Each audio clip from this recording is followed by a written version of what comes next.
The devastating story of abuse and eventual death of Elizabeth Ochanya is paralyzing to anyone who hears it.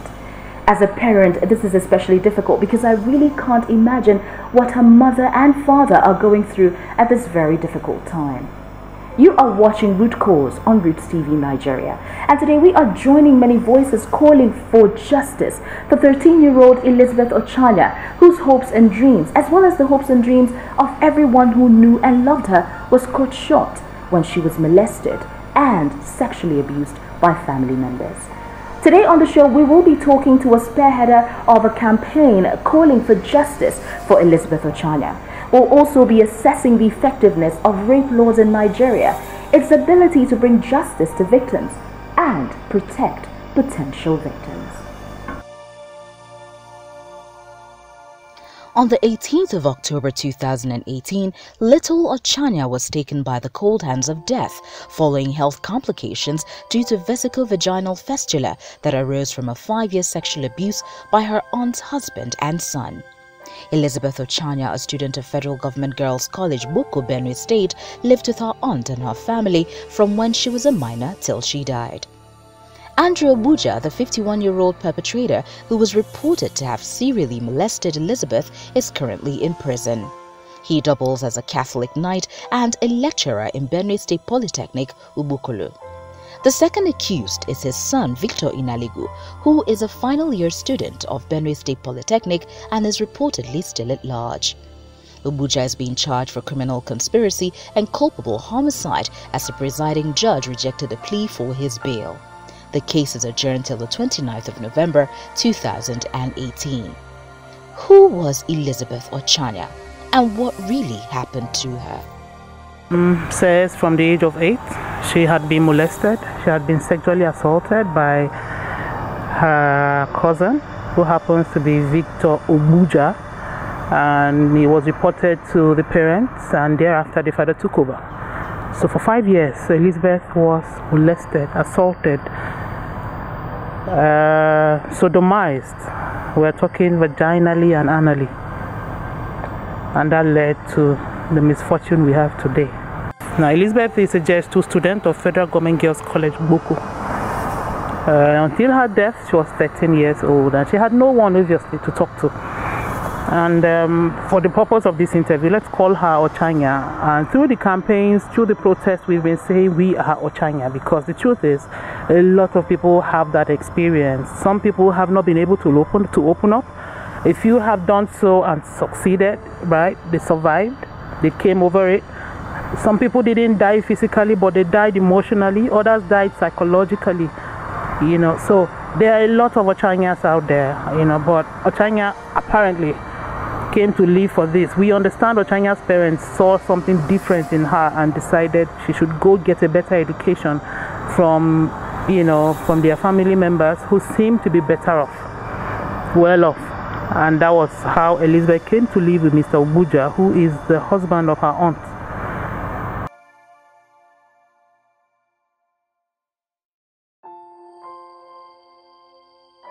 Ochanya's parents are alive. They are in the village. They are Idoma people from Benue State. They are alive. Ochanya's mother is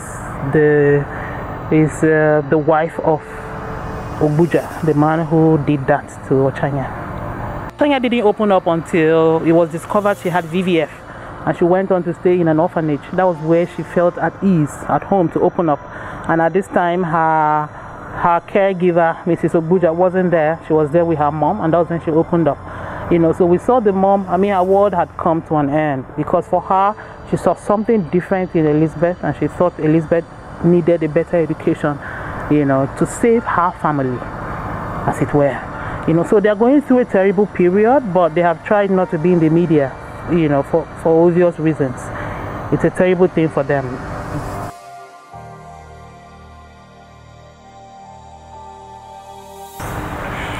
We have a problem with the legal system, no doubt. We are asking that the Child Rights Act be put to practice. We know that in Benue, it's been passed into law, but we also need the social services, we need the security, we need the law forces, we need the schools, we need everybody on board. We need CSOs to be able to put up and say, let the law be tried. Let there be implementation of our laws, because we have that problem.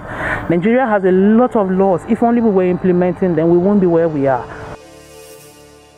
Nigeria supposedly has strict rape laws in place. However, there is a considerably low rate of convictions in rape and molestation cases.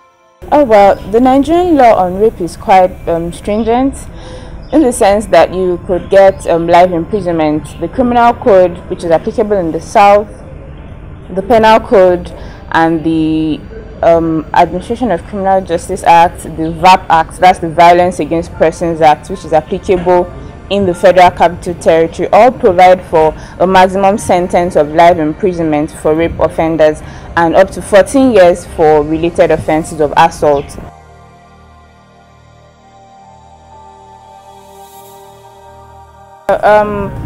We are concerned, a number of people are concerned that while the laws are there, the process through which you could get enforcement is a challenge.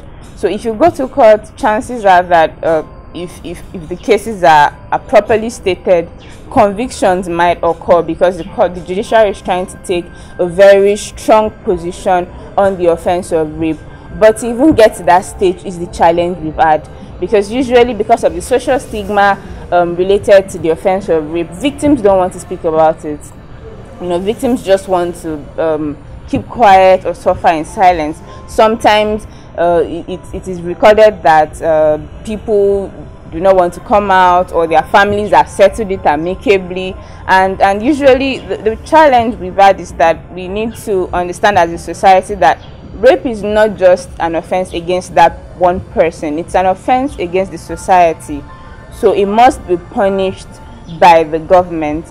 We also need to train the Nigerian police force as to how to handle this, how to collect evidence and ensure that we can go to court and secure conviction for people who have been hurt by the offense of rape.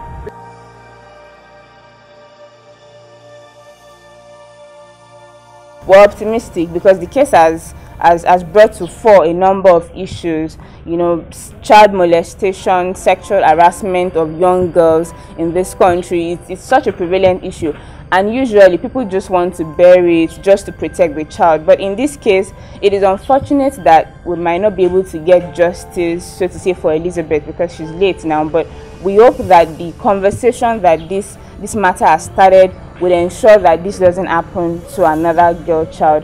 And we also hope that parents will begin to come out and say, okay, so and so has happened to my child, but I don't want this to happen to another person's child, and we can follow through with investigation. So we're optimistic about this case. We hope to get justice for Elizabeth, and we hope to prevent the recurrence of this kind of issues. Many eyes are watching to see how the Nigerian legal system will handle this case. Meanwhile, many individuals, groups and organizations are calling for more to be done to ensure Elizabeth Ochanya's death is not in vain. All we are asking now is for the law to take its course, so that every man who is out there doing what was done to Ochanya realizes that at any point in time this act is perpetrated, this will come upon them. We believe Ochanya has not died in vain. We believe Ochanya's death is for such a time as this, that freedom will come for the girl child. And when I say girl child, I don't mean that's the only set of children or people that happens to. You know this happens to boys as well. But we are saying Ochanya hasn't died in vain. Justice must be done. And we won't give up. We will keep asking that international bodies hold our justice system to account, that even us as individuals stand up, because everybody failed Ochanya.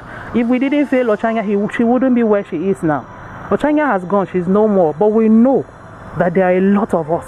We are all saying throughout the campaign period, we said, I am Ochanya, you are Ochanya, we are all Ochanya. We have gone through this, people out there are still going through it, and we are still asking, and we won't stop. We are asking what the Catholic Church has to say. This man is a knight. His pictures all over the social media show him robed in his Knight of St. Molumba attire, he and his wife. We are asking the traditional rulers, what have they said about they must come out and do what tradition says must be done to people like this. We are asking the legal system, do not fail us this one time. FIDA is on top of their game, and we are hoping by all means that this does not go any normal way, and we won't stop.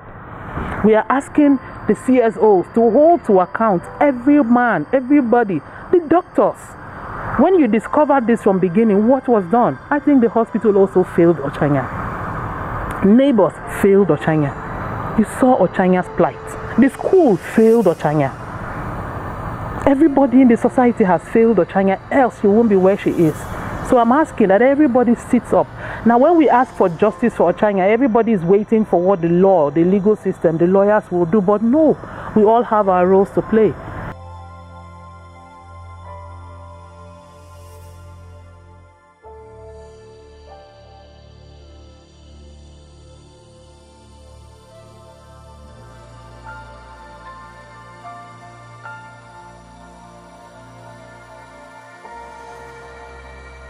The devastating story of Elizabeth Ochanya has become the most recent litmus test for the effectiveness of rape laws in Nigeria. In the meantime, we as a society need to do a whole lot more to protect our children and wards from this very horrifying act. Go ahead and give us your thoughts about this story on our social media platforms.